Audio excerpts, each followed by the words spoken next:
आज मैं लेकर आई हूँ अरबी पत्ता के पात्रा की रेसिपी। यह इसे महाराष्ट्र में आलू वड़ी के नाम से भी जाना जाता है। ये अरबी के पत्तों से बनकर तैयार होता है। हेलो फ्रेंड्स, कुर्मी किचन में आपका स्वागत है। मैं मधु लेकर आई हूँ गुजराती पात्रा की रेसिपी। फ्रेंड्स, अगर आप मेरे चैनल पर नए हैं तो मेरे चैनल को सब्सक्राइब करिए और बेल का आइकन भी प्रेस करिए ताकि मैं जब भी नए वीडियो डालूं आपको नोटिफिकेशन मिले। तो चलिए इस रेसिपी को कैसे बनाते हैं और उसके लिए क्या क्या चाहिए देख लेते हैं। इसे बनाने के लिए हमें चाहिए बेसन। मैं यहाँ पर 200 ग्राम बेसन का इस्तेमाल करी हूँ। एक नींबू। मसालों में हमें चाहिए जीरा पाउडर, धनिया पाउडर, नमक, हल्दी पाउडर, मिर्ची पाउडर और तड़के के लिए हमें चाहिए तिल और हींग। और यहाँ पर मैं ली हूँ 8 अरबी के पत्ते। इसे अच्छे से धोकर पोंछ ली हूँ। अब सबसे पहले हम बेसन का एक घोल तैयार करेंगे। इसके लिए एक बर्तन पर मैं 200 ग्राम बेसन ली हूँ। मैं यहाँ पर 8 अरबी के पत्ते ली थी, इसलिए 200 ग्राम बेसन ली थी। अब इस पर मैं डालूंगी नमक, धनिया पाउडर, जीरा पाउडर, हल्दी, मिर्ची आप अपने टेस्ट के हिसाब से कम ज़्यादा कर सकते हैं। ये हींग और तिल ये हम तड़के में इस्तेमाल करेंगे। अब इस पर मैं थोड़ा थोड़ा पानी डालकर इसका एक घोल तैयार करूंगी। यहाँ पर आप हमेशा बेसन में थोड़ा थोड़ा कर ही पानी डालें, कभी भी एक साथ पानी ना डालें। अगर एक साथ पानी डालेंगे तो इसमें बहुत ज़्यादा लम्प्स बन जाएंगे, इसलिए हमेशा थोड़ा थोड़ा कर ही पानी डालें। फ्रेंड्स, यहाँ पर मैं 8 अरबी के पत्ते ली थी, इसीलिए 200 ग्राम बेसन का इस्तेमाल करी हूँ। अगर आप ज़्यादा पत्ते ले रहे हैं तो ज़्यादा बेसन का इस्तेमाल कर सकते हैं। यहाँ पर इतना गाढ़ा घोल हमें तैयार करना है। यहाँ पर 1 कप पानी का पूरा इस्तेमाल नहीं हुआ है, इतना पानी बचा हुआ है। अब इस पर मैं डालूंगी नींबू का रस। यहाँ पर मैं आधे नींबू का रस का इस्तेमाल करी हूँ। अब इसे अच्छे से मिला दूंगी। यहाँ पर ये मिश्रण हमारा तैयार हो गया है।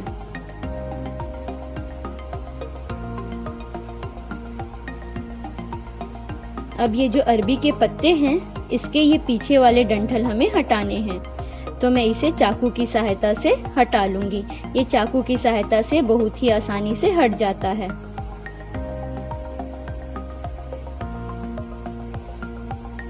ये इसी तरीके से मैं सभी अरबी के पत्तों के डंठल को हटा लूंगी।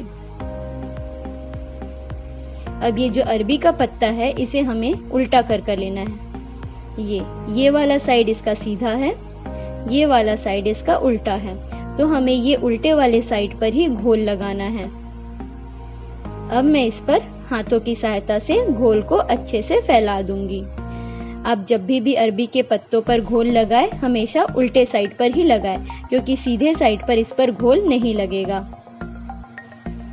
अब ये एक पत्ते पे अच्छे से घोल लगाकर दूसरे वाले पत्ते को इससे जस्ट उल्टा रखना है। एक उल्टा और ये फिर एक सीधा। इसे भी उल्टे साइड से ही करके पहले वाले के अपोजिट डायरेक्शन में रखें और इस पर भी अच्छे से घोल लगा लीजिए। अब यहाँ पर तीसरे वाले पत्ते को पहले वाले की तरह ही रखिए। यहाँ पर पत्तों के साइज थोड़े बड़े हैं, इसीलिए मैं 4 पत्तों का इस्तेमाल करी हूँ। अगर आप छोटे पत्ते ले रहे हैं तो आप 5 पत्तों का भी इस्तेमाल कर सकते हैं। आप 4 से 5 ही पत्तों का इस्तेमाल करिए। अगर ज़्यादा पत्ते इस्तेमाल करेंगे तो रोल करने में मुश्किल होगा। अब ये इसे रोल करना है, तो सबसे पहले मैं इसे किनारों से मोड़ दूंगी और इस पर भी थोड़ा सा बेसन का घोल लगा लूंगी। पहले एक साइड से मोड़ी थी, अब देखिए ये दूसरे साइड से मोड़ रही हूँ।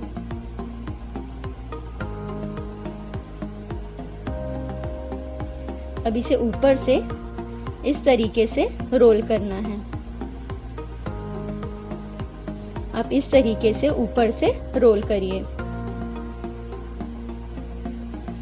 अब यहाँ पर हमारा ये अरबी का पत्ते का जो रोल है वो तैयार हो गया है। हल्के से बेसन और लगा दीजिए। ये बहुत आसानी से रोल बनकर तैयार हो जाता है। अब ये दूसरे वाले को भी मैं ऐसे ही तैयार करूंगी। यहाँ पर ये पत्ते थोड़े बड़े थे, इसीलिए इसे पहले मैं ऊपर से मोड़ दी थी। अब फिर किनारों से मोड़कर इसे भी रोल तैयार करूंगी। अगर आप चाहते हैं तो रोल तैयार होने के बाद आप उसे धागे से बांध सकते हैं, वैसे ज़रूरत नहीं पड़ती है। ये बहुत आसानी से रोल होकर बंधा हुआ रहता है। ये दूसरा वाला रोल भी तैयार हो गया है।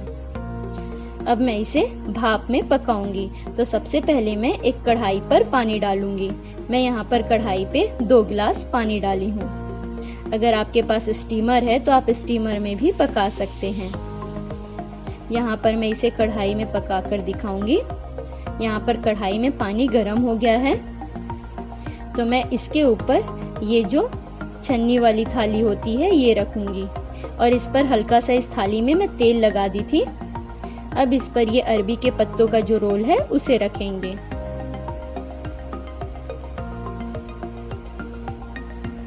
अब इसे एक थाली से ढक देंगे।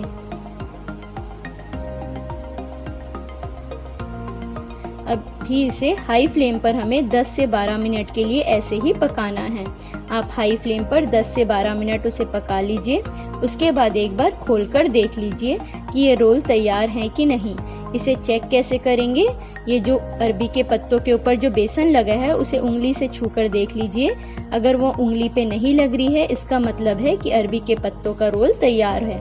अब गैस को ऑफ कर आप अरबी के पत्तों के रोल को निकाल लीजिए और इसे ठंडा होने के लिए 5 मिनट के लिए छोड़ दीजिए। अब इसे ठंडा होने के बाद अपने मन हिसाब से इसे काट लीजिए। आप जितने बड़े या छोटे काटना चाहते हैं इसे आप काट लीजिए। ये देख सकते हैं कितने अच्छे से ये रोल बनकर तैयार हुआ है। आप रोल को ऐसे ही काटकर किसी भी एयर टाइट डब्बे में भरकर फ्रिज पर रख सकते हैं और जब भी आपको सर्व करना है आप बस इसे फ्राई करिए और गर्मा गर्म सर्व करिए। लेकिन यहाँ पर मैं आपको फ्राई करना दिखाऊंगी। यहाँ पर मैं पैन ली हूँ और उस पर 3 चम्मच तेल डाली हूँ। यहाँ पर मैं इसे शैलो फ्राई कर रही हूँ, मैं डीप फ्राई नहीं कर रही हूँ। अगर आप डीप फ्राई करना चाहते हैं तो किसी भी कढ़ाई या पैन में तेल ले लीजिए और उस पर एक एक कर डालकर उसे पकौड़ों की तरह फ्राई कर निकाल सकते हैं। मैं यहाँ पर कम तेल में इसे फ्राई कर रेडी करूँगी। मैं यहाँ पर एक बार जब तेल गर्म हो जाएगा तो एक एक पिन रोल को इस पर डाल दूंगी। 2 से 3 मिनट एक साइड को सेकने के बाद मैं पलटकर देख लूंगी। अब 2 से 3 मिनट बाद जब देखेंगे एक साइड हल्का सा गोल्डन ब्राउन हो जाएगा, उसके बाद दूसरे साइड को भी आप सेक लीजिए।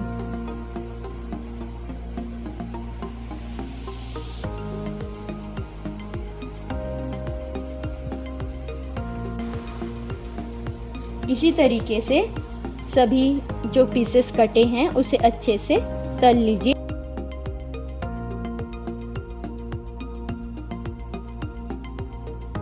सभी पीसेस यहाँ पर तैयार है। अब मैं इसे निकाल लूंगी।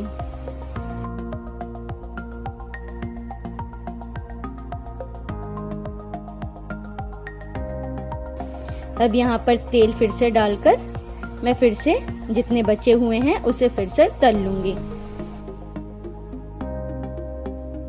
अब यहाँ पर मैं इसे तड़का लगाऊंगी। तो फिर से 2 चम्मच तेल डालकर मैं इस पे तिल और हींग डाल दूंगी और गैस को ऑफ कर दूंगी। जैसे ही तिल और हींग अच्छे से चटक जाएगा, अब इस पे जो रोल्स मैं फ्राई कर तैयार करी हूँ उसे डालकर अच्छे से तिल के साथ मिला लूंगी। इसमें तिल का तड़का ज़रूर लगाएं, इससे टेस्ट बहुत ज़्यादा बढ़ जाता है। अब एक बार तिल के साथ इसे मिलाकर इस पर लास्ट में जो आधा नींबू बचा हुआ है उसे निचोड़ लूंगी।